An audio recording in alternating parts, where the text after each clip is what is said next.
I know you don't like us, and I think you particularly don't like Gordon and me. If you don't want us here, then let us know. Give us a sign that you don't want us here. Communicate with us properly. Well, light anomaly.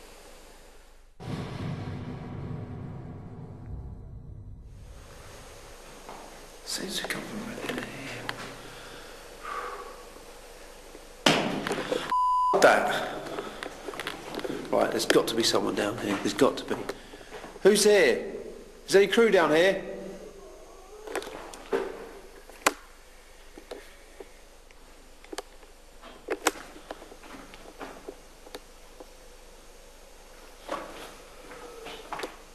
Shit.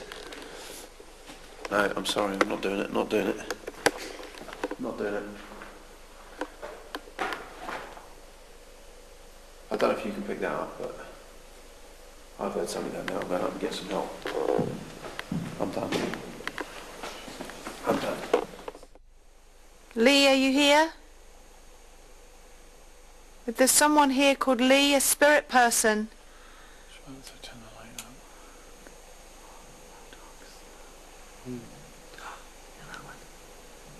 It's footsteps, isn't it?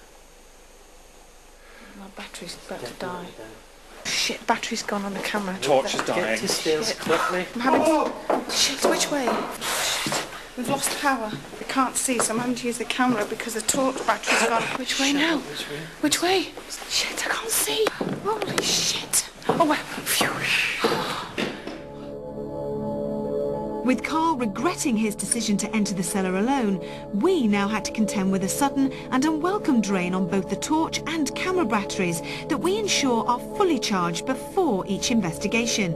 And what had Carl's camera caught amongst the claustrophobic chambers that comprise Woodchester's cellar?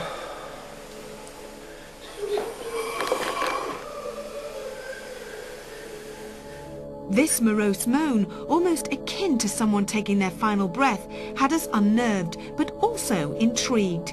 So with brand new batteries fitted, Gordon, David and I persuade Richard, Rachel and a troubled Carl to tackle one final vigil, back in the cellar. And it wasn't long before another stone hit Carl and hurt him. Because I thought you breathed right in my ear and it was you going... Oh, Carl. Did you get that? Yeah. Somebody doesn't break. Yet another barrage of stones being thrown, and once more from an angle and distance that immediately eliminates any of those present in the room. And once back in the crew room, I noticed that Carl's scars weren't just psychological. But how did all of this relate to Kieran's control test?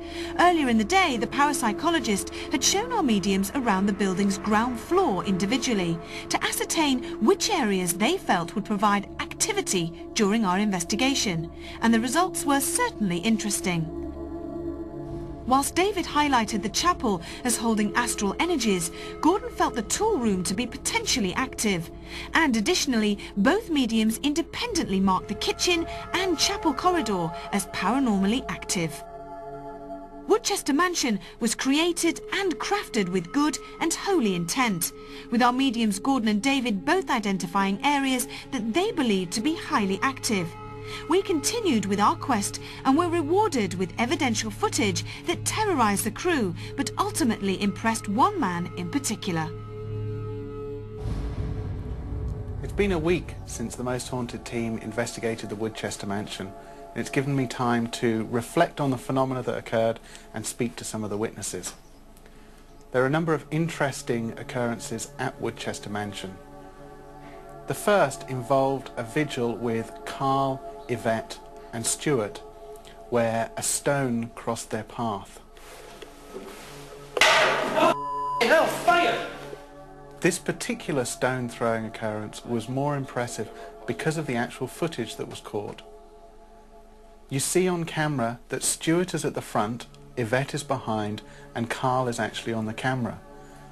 So we have objective evidence of where the three of those people are at the point when the stone crossed their path, which means we can discount the possibility of fraud occurring. We can discount the possibility that somebody actually threw it.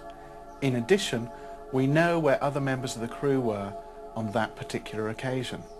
For this reason, this particular film capture of the stone crossing their path is the most interesting footage to date that I've seen. I'm saying, show me something you did, and I'm seeing him tapping with a chisel. So, like a stonemason or...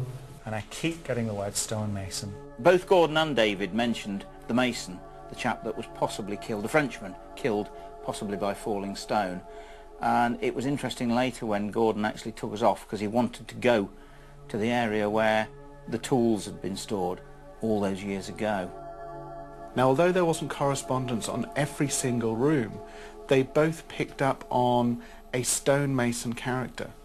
Now that's fascinating, and it's a scientific step towards looking for some sort of mediumistic ability. Some say that you should never return, but what were the hidden and fearful forces that drove us all to near despair? Woodchester may be one location that needs to be left in peace. Until next time, sleep tight.